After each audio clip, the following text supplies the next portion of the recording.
I was standing in my own kitchen, holding the birthday cake I'd spent 3 hours decorating for my granddaughter's 7th birthday, when my daughter-in-law Sarah looked me dead in the eye and smirked. "Actually, Margaret, we've decided to celebrate without you. The family thinks it's time you stepped back. You're just too much drama for a child's party." My hands went numb. The cake slipped from my fingers and crashed to the floor, pink frosting splattering across my shoes.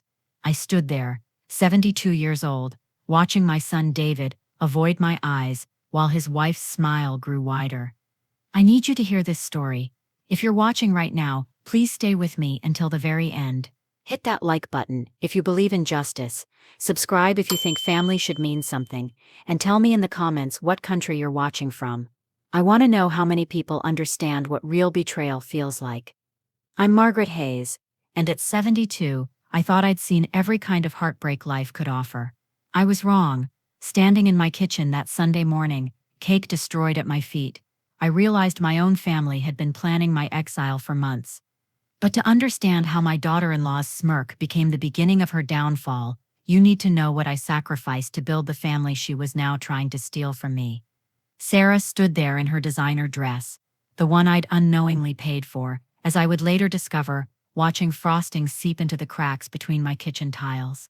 Her arms were crossed, and she tilted her head like she was studying a bug. "We thought it would be easier this way," she continued, her voice dripping with fake sympathy. "Emma doesn't need to see you getting emotional." David finally looked up from his phone. "Mom, Sarah's right. Maybe it's better if—" "If what?" I whispered. My voice came out smaller than I intended. "If you take some time to yourself." Sarah finished for him. "We'll send you pictures. Pictures of my own granddaughter's birthday party. In the house I helped them buy." I bent down slowly, my knees protesting, and started picking up pieces of broken plate. Sarah stepped back, like my grief might stain her shoes. "Leave it," David mumbled. "We'll clean up later." But I kept picking up the pieces, one by one, while they stood there watching me crawl around on my own kitchen floor. The pink frosting had taken me an hour to get just right. Emma's favorite color mixed with just enough white to make it look like a sunset. "I made this for Emma," I said quietly, still on my knees. "She won't miss it," Sarah replied. "We ordered something from the bakery. Professional quality." Professional quality, as if my love wasn't good enough. I stood up, frosting still clinging to my fingers, and looked at my son. Really looked at him. When had he become so thin? When had those dark circles appeared under his eyes? When had he stopped being the little boy who used to help me frost cookies every Christmas? "David," I said softly. He wouldn't meet my gaze. "We should go, Sarah. The party starts in an hour." They left me standing in my ruined kitchen, surrounded by the sweet mess of a grandmother's love that nobody wanted. I didn't cry then. I couldn't. The pain was too big, too sharp, like swallowing glass. I just stood there, listening to their car pull out of my driveway, carrying my son and the woman who had just banished me from my own granddaughter's life. Because Sarah had no idea that the dramatic old woman she was dismissing had been secretly documenting every lie, every manipulation, every dollar they'd stolen from me for the past 2 years. 5 years ago, when my husband Robert died, I thought my world had ended. We'd planned to retire to our little beach house in St. Augustine, the one we'd saved 30 years to buy. Robert used to sit on the porch every evening, planning our future. He'd point to where he wanted to put a garden, where we'd watch sunrises with our morning coffee. When the heart attack took him at 68, I couldn't bear the thought of those sunrises alone. David called me the week after the funeral. His voice was strained, desperate. "Mom, we're about to lose the house. Sarah's pregnant, and the medical bills, we can't make the payments." I didn't hesitate. I sold the beach house, our dream Robert's final gift to me, for $200,000. I gave David $150,000 for their down payment and kept just enough to rent a small apartment 20 minutes away. "You're saving us?" David had whispered, tears in his eyes. "Dad would be so proud." I moved to this town where I knew nobody, gave up my book club, my garden, my whole life, because I thought I was gaining something better, a chance to be the grandmother I'd always dreamed of being. Sarah seemed grateful at first. She'd call me twice a week, invite me for Sunday dinners, ask my advice about baby names. When Emma was born, I was the first person David called. "She has your eyes, Mom," he said, his voice shaking with joy. For 2 years, I thought I'd made the right choice. I spent every weekend at their house, rocking Emma, reading to her, teaching her to say Grandma. Sarah would bring me coffee and thank me for watching the baby while she napped. But something shifted when Emma turned 2. The invitations became less frequent. The phone calls stopped. When I called Sarah, she always seemed rushed, distracted. "Maybe you could give us some space," she said one day. When I asked about visiting, "Emma's going through a phase where she gets overwhelmed with too many people around." Too many people. I was too many people. I started noticing other things. How Sarah would schedule plates with Emma's friends on the days I usually visited. How David would make excuses when I asked about family dinners. How they'd post photos of Emma on social media, at parks I'd never been to, with people I'd never met. I was being erased, slowly and carefully, like pencil marks on paper. Last Christmas, I bought Emma a dollhouse. I'd spent weeks picking it out, imagining her face when she opened it. When I arrived at their house Christmas morning, Sarah met me at the door. "Oh, Margaret," she said, blocking the entrance. "We decided to keep Christmas small this year, just immediate family." Immediate family. I wasn't immediate family anymore. I handed her the dollhouse through the doorway and drove home alone, listening to Christmas carols on the radio and wondering how I'd become a stranger to my own blood.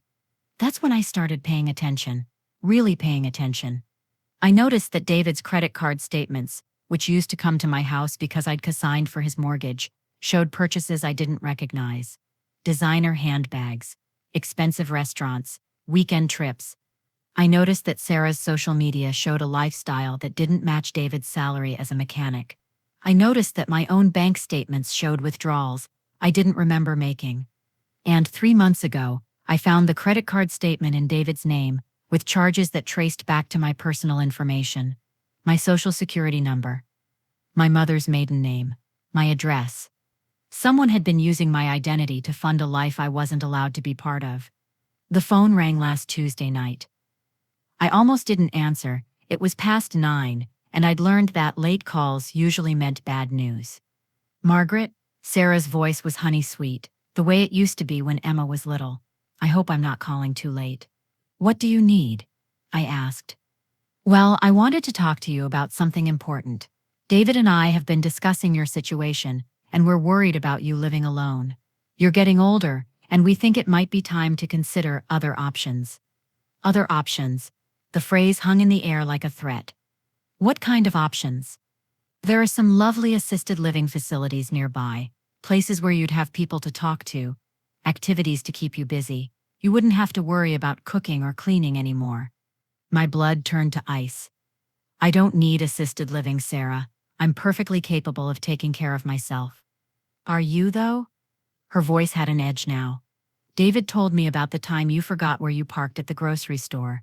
And last month, when you called asking if we'd moved Emma's birthday, it was the same date it's always been, Margaret." I had never called asking about Emma's birthday. I had never forgotten where I parked my car. But Sarah was building a case against me. Lie by lie. "I think you're confused," I said carefully. "That's exactly what I'm talking about," Sarah replied, and I could hear the satisfaction in her voice. "The confusion, David and I think it would be best if we started looking at facilities before something happens. Before something happens, before I discovered how much money they'd stolen, before I realized how completely they'd planned to erase me." "I need to go," I whispered. "Think about it, Margaret. We only want what's best for you." After I hung up, I sat in my kitchen, the same kitchen where Sarah would humiliate me with that smirk just days later, and made a decision. I opened my laptop and started researching identity theft, financial elder abuse, adult protective services procedures. And I started documenting everything. Every lie, every stolen dollar, every manipulation. Because I realized that Sarah's phone call wasn't a suggestion, it was a warning. They were coming for me, and I needed to be ready. The credit card statements spread across my kitchen table, like evidence at a crime scene. 3 different cards, all opened with my personal information, all showing thousands of dollars in charges I'd never made.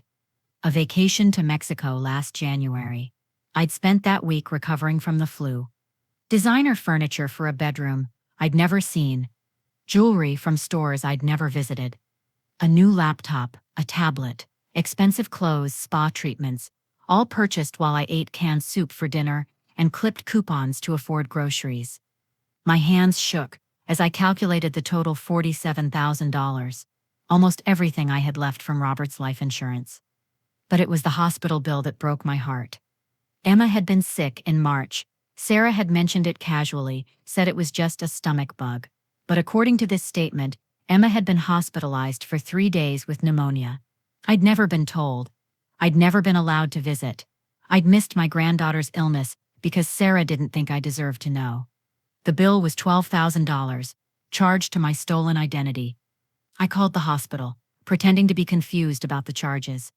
"Oh yes, Mrs. Hayes," the billing clerk said cheerfully. "Your daughter-in-law specifically requested that all communications go through her.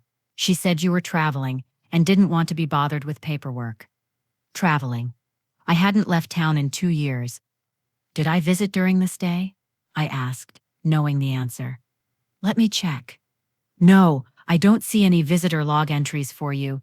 Just the parents and one other woman. Linda Hayes, I think. Your sister, maybe? My sister Linda lived 3 states away. She hadn't visited in over a year.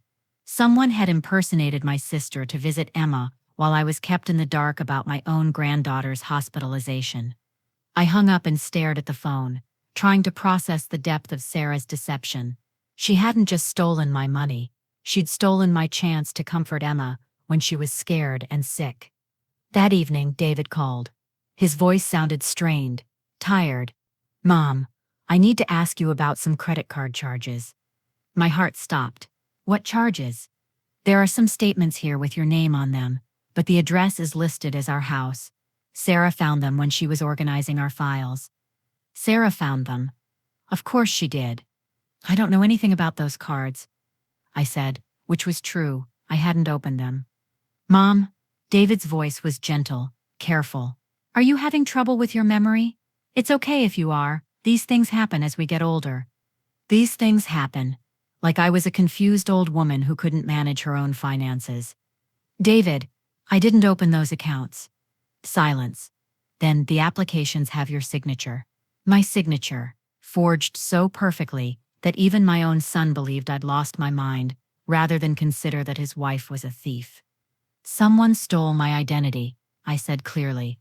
"Mom, that's a pretty serious accusation. Who would do that?" "Who would do that?" He couldn't even imagine that the woman sleeping next to him every night was capable of such betrayal. "I don't know. I lied. But I'm going to find out." After David hung up, I called my sister Linda in North Carolina. Linda had been a lawyer before she retired, and she was the only person left in the world who I trusted completely. "They're setting you up, Margaret," Linda said, after I explained everything. "This isn't just theft. They're building a case to have you declared incompetent." "What do you mean?" "Think about it. They're creating evidence that you're financially irresponsible, mentally confused, unable to care for yourself. Once they establish that pattern, they can petition for guardianship. David would get control of your remaining assets and decisions about your care." "But I'm not incompetent."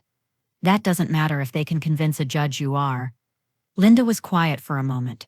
Then Margaret, "You need to be very careful. If they're willing to steal $47,000, they're willing to do whatever it takes to cover their tracks." That night, I couldn't sleep. I kept thinking about Sarah's phone call, her suggestion about assisted living, her lies about my confusion and forgetfulness. She was preparing the world to believe I was losing my mind. And once everyone believed that, who would listen when I accused her of stealing from me? I got up at 3 in the morning and sat at my computer. I started documenting everything: dates, conversations, financial records. I took photos of the credit card statements, printed out hospital records, saved every piece of evidence I could find. Then I did something that felt like betrayal, even though I was the one being betrayed. I hired a private investigator. His name was Marcus Webb, and he specialized in financial crimes. He was expensive, $200 an hour, but Linda had recommended him. I need to know everything. I told him during our first meeting, where the money went, who spent it, how they got my information. Marcus was younger than David, with kind eyes and a patient way of listening. He didn't treat me like a confused old woman. He treated me like a victim of a serious crime. This is sophisticated, he said, after reviewing my evidence. Whoever did this knew exactly how to forge documents, how to establish credit in your name, how to use the system to their advantage. How long would something like this take to plan? Years, Marcus said grimly. This level of identity theft doesn't happen overnight. Someone has been studying your personal information, your habits, your relationships for a very long time. Years. Sarah had been planning to destroy me since the beginning. 2 weeks later, Marcus called with his report. I have good news and bad news, he said. The good news is I have irrefutable proof of identity theft and financial fraud. The bad news is it's worse than you thought. He came to my apartment that evening with a thick folder of documents, bank records, store security footage, hotel registrations, all showing Sarah using my identity to fund a lifestyle my son could never afford. But the worst discovery was a recorded phone call. My investigator friend at the phone company owed me a favor, Marcus explained. Sarah called a nursing home last week, asking about costs and availability. He played the recording on his phone. Sarah's voice was clear, businesslike. I'm calling about my mother-in-law, Margaret Hayes. She's 72 and showing signs of dementia. We're concerned about her ability to live independently. Signs of dementia. I was sharper now than I'd been in years. Has she been evaluated by a physician? The nursing home administrator asked. Not yet, but we're working on that. We want to be prepared when the time comes. Probably very soon. Very soon. They weren't just planning to steal my money, they were planning to lock me away. That night, I sat in my kitchen, surrounded by evidence of my daughter-in-law's crimes, and I realized something important. I wasn't going to be a victim anymore. I was going to fight back. But first, I needed to do something Sarah would never expect. I needed to change my will. Linda drove up from North Carolina the next morning. My sister had aged well. At 68, she was still sharp, still formidable, still the person who'd protected me from playground bullies when we were children. Show me everything, she said, settling at my kitchen table with a cup of coffee and her reading glasses. I spread out 2 years' worth of documentation: bank statements, credit reports, hospital bills, store receipts, photos, phone records, the evidence of Sarah's systematic theft and manipulation. Linda studied each document carefully, making notes in her precise handwriting. After an hour, she looked up at me with steel in her eyes. This is criminal. We're talking about major felonies: identity theft, fraud, elder abuse. Sarah could go to prison for years. But first, I need to protect myself. Exactly. Linda opened her briefcase and pulled out a thick legal document. I've prepared a new will for you. Everything goes into a trust for Emma's education, managed by me and the First National Bank. Sarah and David get nothing. What if something happens to you? Then the bank becomes sole trustee. Your granddaughter will be protected, but the people who betrayed you will never see a penny. I signed the will that afternoon, and Linda had it notarized by her friend at the bank. We made copies and stored them in 3 different locations.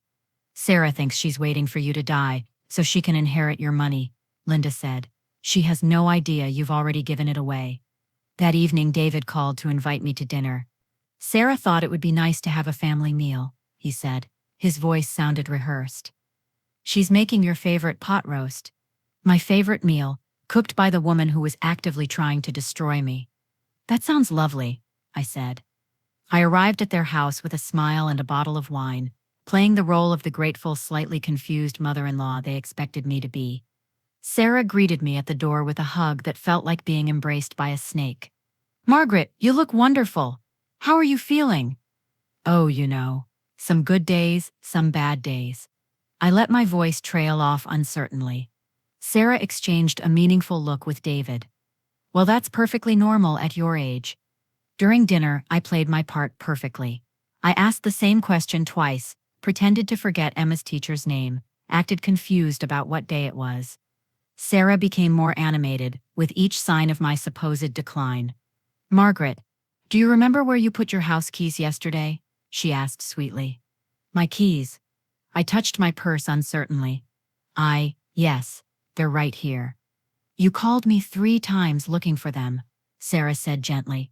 Don't you remember? I had never called her about keys, but David nodded sympathetically, like this was just another example of my deteriorating mind. Mom, maybe you should write important things down, he suggested, like a daily planner. A daily planner, so I could track my own confusion. After dinner, I excused myself to use the bathroom. Instead, I slipped into their home office, where Sarah kept her computer. She'd been careless, leaving it unlocked. I plugged in the flash drive. Marcus had given me a device that could copy files in seconds. Browser history, saved passwords, financial documents, email accounts, everything downloaded silently while I listened to Sarah and David discussing my condition in the next room. She's getting worse, Sarah was saying. Did you see how she forgot about the keys? Maybe we should talk to her doctor, David replied. I already made her an appointment. Next Tuesday, I told Dr. Martinez about our concerns. Our concerns. Sarah had been planning this conversation with my doctor, building her case against my mental competency. I returned to the dining room with a confused smile. What were we talking about? Sarah's eyes lit up. Nothing important, Margaret. Would you like some coffee? I stayed another hour, playing the confused old woman, while Sarah gathered ammunition for her campaign against me. When I left, she walked me to my car. Drive carefully, she said, touching my arm with fake concern. Maybe you should consider taking the bus more often. Taking the bus.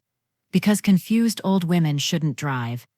I drove home slowly, carefully, while Sarah watched from her window. But my mind was racing. The files I'd stolen from Sarah's computer contained everything. Emails to nursing homes, research on guardianship laws, communications with a lawyer about having me declared incompetent. And most damning of all, a text conversation with someone named Jake about making the old woman disappear. Making me disappear. That night, I called Linda. We need to move faster, I said. She's not just planning to steal from me, she's planning something worse. What do you need me to do? Come back up here.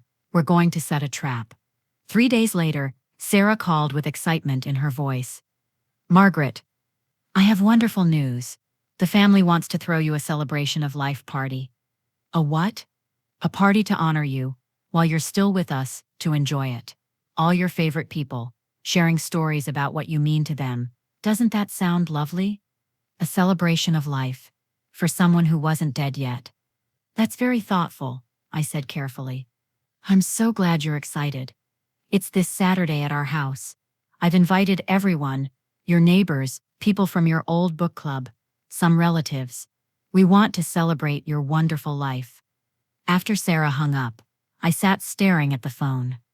A celebration of life party for a living person could only mean one thing. Sarah was preparing everyone to say goodbye to me.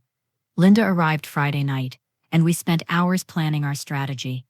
She's going to use this party to convince everyone that you're declining, Linda said. She'll tell stories that make you seem confused, dramatic, burdensome. By the end of the evening, every person there will believe you need professional care. And then she'll have witnesses when she petitions for guardianship. People who will testify that they saw your decline firsthand. Saturday afternoon, I dressed carefully for my own living funeral. A simple blue dress, minimal makeup, my hair pulled back. I wanted to look dignified but tired, like someone who might actually need taking care of. I arrived at David's house to find it full of people I barely recognized. A few neighbors, some distant cousins, colleagues of David's from work.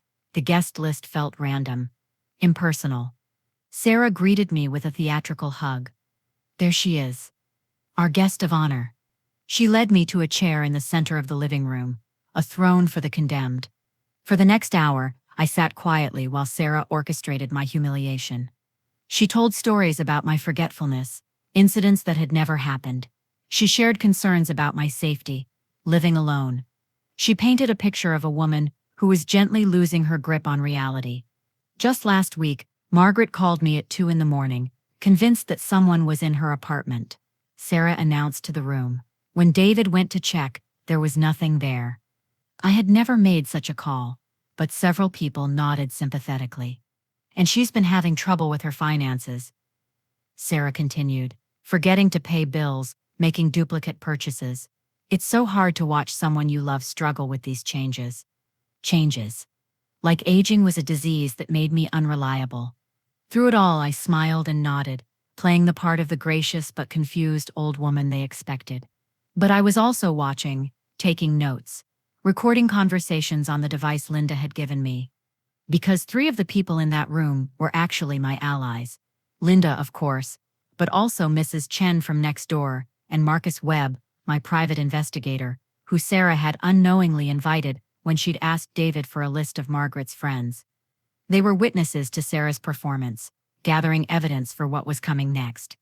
The party ended with Sarah presenting me with a photo album, pictures of our family memories that were carefully curated to exclude any recent photos of me with Emma. "We wanted you to have something to remember us by," Sarah said, her voice dripping with false emotion. "Remember them by, like I was already gone." As people left, I heard fragments of conversations. "Such a shame. She used to be so sharp. Sarah's handling it so well. It's probably time for her to get some help." Sarah had succeeded. In 3 hours, she'd convinced a room full of people that I was a burden who needed to be managed. But as I hugged her goodbye, I whispered in her ear, "Thank you for a lovely party. I'll remember this evening for the rest of my life." She pulled back and looked at me strangely, like she'd heard something unexpected in my voice. "Drive safely, Margaret," she said. I would. I had very important driving to do. Because on Monday morning, I had an appointment with Adult Protective Services, an appointment Sarah didn't know I'd made myself. As I drove home from my living funeral, I allowed myself a small smile. Sarah thought she was 3 steps ahead of me. She had no idea I was already at the finish line, waiting for her to arrive. I excused myself to use the bathroom during my own memorial service, but instead I slipped down the hallway toward David and Sarah's bedroom. I could hear Sarah's voice carrying from the living room, telling another fabricated story about my supposed confusion. She showed up at the grocery store in her pajamas last month. Sarah was saying, "The poor thing didn't even realize." Another lie. I'd never left my apartment in pajamas. I found Sarah's phone charging on her nightstand. She'd been careless again, leaving it unlocked with notifications showing. What I saw made my blood freeze. Text messages with someone named Jake. Sarah. "After tonight, everyone will understand why we had to make difficult decisions about her care." Jake. "Good. The sooner the better. She's asking too many questions." Sarah, APS visit is scheduled for Tuesday. By then she'll be gone and it won't matter what she says. Gone. Not just moved to a care facility. Gone. I scrolled up through their conversation, my hands trembling. Jake. "The pills you got will make it look natural. Heart attack, stroke, whatever. Old people die all the time." Sarah. "I know. I just want it to be quick. David can't suspect anything." My legs nearly gave out. Sarah wasn't just planning to steal my money and lock me away. She was planning to kill me. I heard footsteps in the hallway. Quickly, I took photos of the text messages with my own phone, then placed Sarah's phone back exactly where I'd found it. I made it to the bathroom, just as Sarah appeared in the hallway. "Margaret, are you okay in there?" "Just a moment, dear," I called, my voice surprisingly steady. When I emerged, Sarah was waiting with that concerned smile that had fooled me for so long. "The party's winding down," she said. "Are you ready to head home?" Ready to head home. To the apartment where she planned to murder me. "Yes," I said. "I'm tired." Sarah walked me to my car, her hand on my elbow like I was fragile. "Drive carefully," she said, the same words she'd used every time I left their house. But tonight, they sounded like a threat. I drove home on autopilot, my mind racing. Sarah had someone helping her, this Jake person who apparently had access to drugs that could simulate natural death.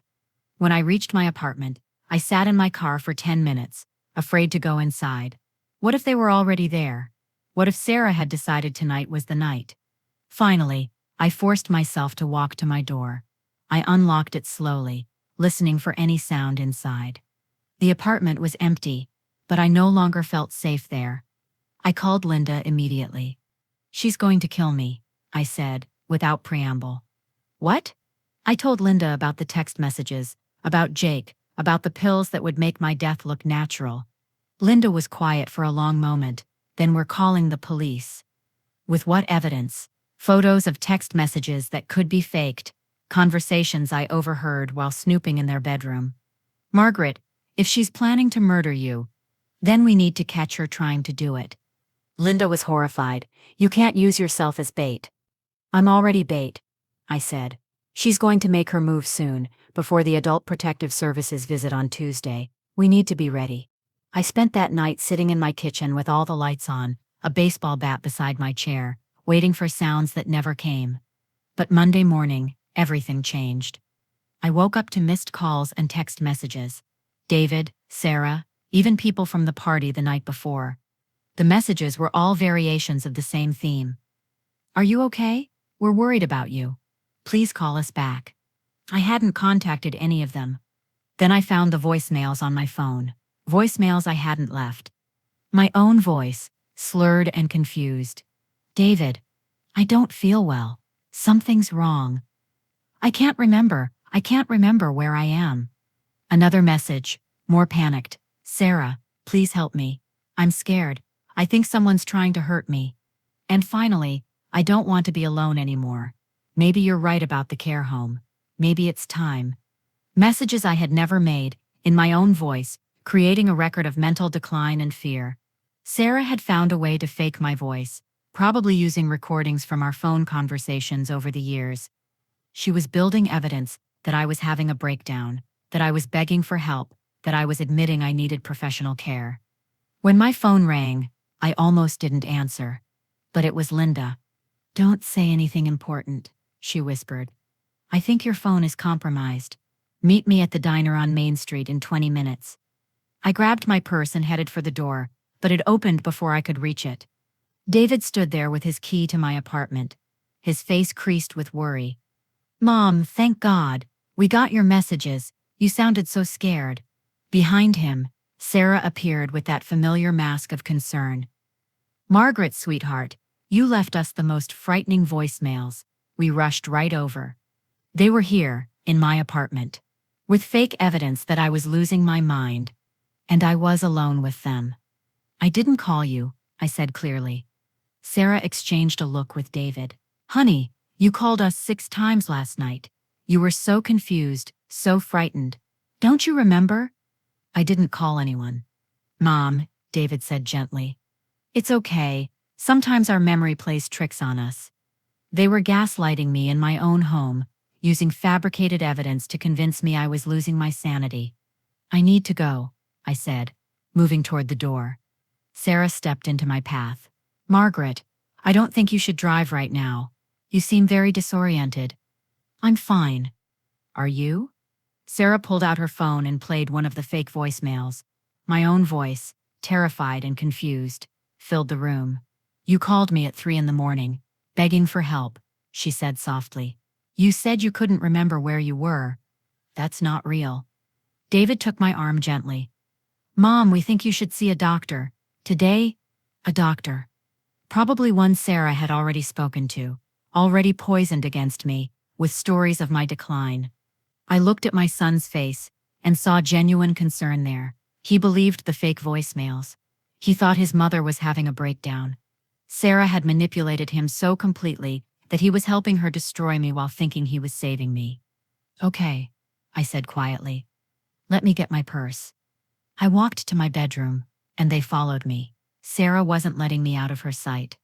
While pretending to gather my things, I managed to send a quick text to Linda, "Help, they're here." Then I turned to face my son and the woman who wanted me dead. "I'm ready," I said. But as we walked to their car, I noticed Sarah checking her phone and smirking, because she thought she'd won. She had no idea that my phone call to Adult Protective Services wasn't a request for help. It was a request for them to investigate her. David drove, while Sarah sat in the passenger seat, periodically turning to check on me with false concern. "How are you feeling, Margaret?" she asked as we pulled into the medical center parking lot. "Confused," I said honestly.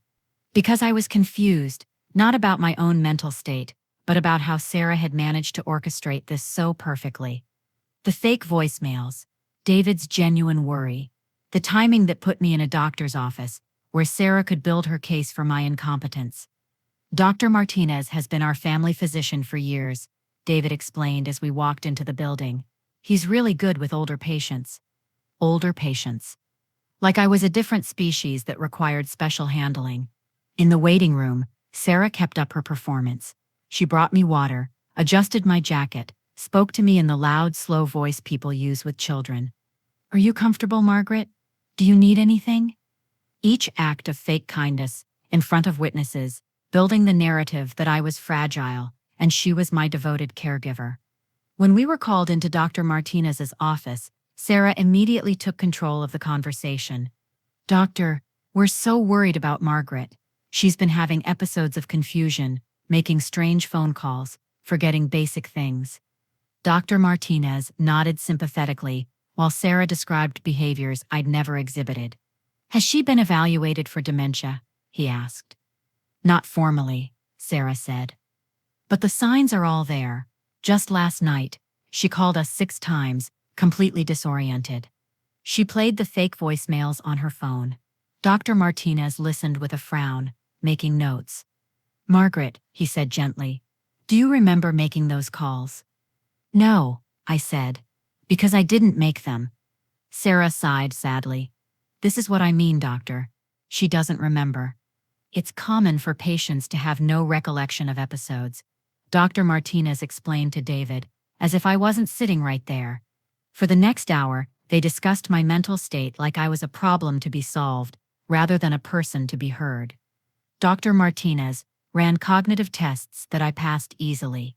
He checked my reflexes, my memory, my reasoning skills. Everything was normal. But Sarah had an explanation for that too. "She has good days and bad days," she told the doctor. "Today must be a good day." A good day. When I was sharp and coherent, it was just an anomaly. Finally, Dr. Martinez turned to me. "Margaret, how do you feel about your family's concerns?" "I think my daughter-in-law is lying," I said clearly. Silence fell over the room. "Mom," David said softly, "why would Sarah lie?" "Why indeed?" I could tell them about the stolen money, the fake voicemails, the text messages about killing me, but who would believe the confused old woman over the devoted daughter-in-law? "I don't know," I said. Dr. Martinez made another note. "Paranoia can be a symptom of early cognitive decline." Paranoia. When you suspect someone is trying to hurt you and they actually are, it isn't paranoia. It's survival. The appointment ended with Dr. Martinez recommending close family supervision and a follow-up evaluation in 2 weeks. Sarah thanked him profusely, playing the role of the grateful caregiver who finally had medical validation for her concerns. As we left the office, she linked her arm through mine. "I'm so glad we did this," she said. "Now we can get you the help you need." The help I needed, from the woman who was planning to murder me. We drove home in silence. I stared out the window, trying to figure out my next move. Sarah had outmaneuvered me at every turn. She had fake evidence, medical opinions, and my own son's support. When we reached my apartment, David walked me to the door. "Mom, maybe you shouldn't be alone tonight," he said. "Sarah could stay with you." Sarah staying in my apartment overnight, where she could slip me the pills that would make my death look natural. "I'm fine," I said firmly. "Are you sure?" "After today." "I'm sure." David hugged me, and I could smell his familiar cologne, the same scent he'd worn since college. For a moment, he was just my little boy again, worried about his mother. "I love you, Mom," he whispered. "I love you too," I said, and meant it. Because despite everything, David was still my son. Sarah had manipulated him, lied to him, used his love for me as a weapon against me. But he was still my child. After they left, I sat in my apartment and made a decision. I wasn't going to wait for Sarah to make her move. I was going to force her hand. I picked up my phone and called her directly. "Sarah," I said when she answered. "I've been thinking about what happened today." "Oh, Margaret, how are you feeling?"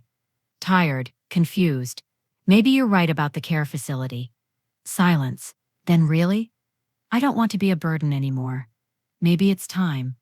"Oh, sweetheart, you're not a burden, but if you think it's time, could you come over tonight? I'd like to talk about the options." "Of course, I'll be there in an hour." After I hung up, I called Linda. "She's coming," I said. "Margaret, this is too dangerous. She's going to try to kill me tonight. I can feel it, and when she does, we'll have her. What if something goes wrong? Then at least Emma will be safe from her." I spent the next hour preparing. I hid recording devices around my apartment. I left evidence for Linda to find. I wrote a letter explaining everything, just in case. Then I sat down to wait for my daughter-in-law to come and murder me. At 8 o'clock, Sarah knocked on my door. She carried a small overnight bag and wore the same concerned expression she'd perfected over the years. "How are you feeling?" she asked, settling onto my couch. "Better, actually. Clearer. I think talking to Dr. Martinez helped." "I'm so glad." Sarah opened her bag and pulled out a thermos. "I brought you some tea, that blend you used to love. Chamomile and honey. Tea I used to love. Past tense." She poured 2 cups, handing me one with a gentle smile. "Drink up, it'll help you relax." I held the warm cup, smelling the familiar scent of chamomile, but underneath it, something else. Something bitter and chemical. "Thank you," I said, raising the cup to my lips, but not drinking. Sarah watched me carefully. "Go ahead. It's still hot." "In a moment. Tell me about these care facilities first." For the next 20 minutes, Sarah described various nursing homes with enthusiasm that seemed genuine. She talked about activities, medical care, social opportunities. "You'd have so many people to talk to," she said. "You wouldn't be lonely anymore." Lonely. The word hung between us. "Is that what I am?" I asked. "Lonely. Oh, Margaret, of course you are. Living alone at your age, no one to talk to except David and me. It's not healthy." She was right. I was lonely. I'd been lonely since Robert died, lonely since David grew up and started his own family, lonely since Sarah started pushing me out of their lives. But loneliness wasn't a reason to die. "Drink your tea," Sarah said again, her voice slightly sharper. I pretended to take a sip, letting the liquid touch my lips but not swallowing. "It tastes different," I said. "Different how?" "Bitter." Sarah's eyes flickered. Maybe the honey crystallized. "Here, let me add more." She reached for my cup, but I pulled it back. "No, it's fine." We sat in silence. Sarah kept glancing at my cup, waiting for me to drink the poison she'd prepared. "Margaret," she said finally, "there's something I need to tell you." "What?" "David and I have been talking about your money, your will, your future care." Here it comes, I thought. "We think it would be best if David had power of attorney, just to help manage things while you're adjusting to your new living situation." Power of attorney. Control over my money, my decisions, my life. "What if I don't want to go to a care facility?" I asked. Sarah's mask slipped for just a moment. "I think we're past that point, don't you? After today, after the doctor's evaluation, Dr. Martinez said, I was fine. He said you had good days and bad days. Today was a good day." She was already rewriting history, changing the doctor's words to fit her narrative. "Drink your tea, Margaret. You'll feel better." I looked down at the cup in my hands. The tea that would end my life, make my death look natural, give Sarah everything she'd been working toward. "You know," I said conversationally, "I've been thinking about Robert lately." Sarah's expression softened slightly. "That's natural. You miss him." "I do, but I've been thinking about something specific. The night he died." Sarah went very still. "He had chest pains around dinner time. I wanted to call an ambulance, but he said he was fine, just indigestion." "Margaret, maybe we shouldn't." By 10 o'clock, the pain was worse. I called 911, but it was too late. Heart attack. The paramedic said if I'd called earlier, He might have survived. I looked directly at Sarah. Funny how you knew exactly what time to call the ambulance when Robert died. Almost like you'd been watching, waiting for the right moment. Sarah's face went white. What are you saying? I'm saying you were there that night. In the kitchen, when Robert started having chest pains. You're the one who convinced him not to go to the hospital. That's not true. You killed my husband, I said quietly. And now you're trying to kill me. Sarah stood up abruptly. You're having another episode, Margaret. You're confused. Am I? I held up my phone, showing the recording app that had been running since she arrived. Then explain this. I played the audio of her pushing me to drink the poisoned tea. Sarah's eyes went wide with panic. You can't, that doesn't prove anything. It proves you brought me tea with something in it. Something that made it taste bitter. It's just honey. Should we call the police and have it tested? Sarah lunged for my phone, but I was ready. I'd been ready for this moment for weeks. The phone slipped from my hands and clattered across the floor. Sarah dove for it, but I was already moving toward the kitchen, where Linda was waiting with a police officer and a paramedic. Sarah Chen, the officer said, you're under arrest. Sarah spun around, wild-eyed. This is insane. She's having a breakdown. She's confused. Ma'am, we heard the entire conversation. Please put your hands behind your back. As the handcuffs clicked shut, Sarah looked at me with pure hatred. You think you've won? She hissed. David will never forgive you for this. Maybe she was right. Maybe my son would choose his wife over his mother. Choose the woman who'd manipulated him over the woman who'd raised him. But as I watched Sarah being led away, I felt something I hadn't experienced in years. Peace. Because Emma was safe. My granddaughter would grow up free from the woman who'd planned to kill her grandmother. And sometimes, that's the only victory that matters. The tea tested positive for digitalis, a heart medication that can be fatal in large doses. Sarah had planned to make my death look like a heart attack, just like she'd done with Robert. The investigation revealed everything: the identity theft, the forged voicemails, the conspiracy to have me declared incompetent. Even evidence linking her to Robert's death 5 years ago. David was devastated when he learned the truth. The woman he'd loved and trusted had been systematically destroying his family. I'm so sorry, Mom, he whispered when he came to see me. I should have known. I should have believed you. She fooled everyone, I said. Even the doctor. But not you. You figured it out. I had help. Linda had been my guardian angel through it all. Without her legal expertise and unwavering support, I never would have survived Sarah's campaign against me. The financial recovery took months, but I eventually got most of my money back. More importantly, I got my relationship with David and Emma back. We started having weekly dinners, just the three of us. I taught Emma to bake cookies, read her bedtime stories, braided her hair for school pictures. I became the grandmother I'd always wanted to be. 6 months after Sarah's arrest, I moved into a small house 3 blocks from David's, close enough to help with Emma, far enough to give them space.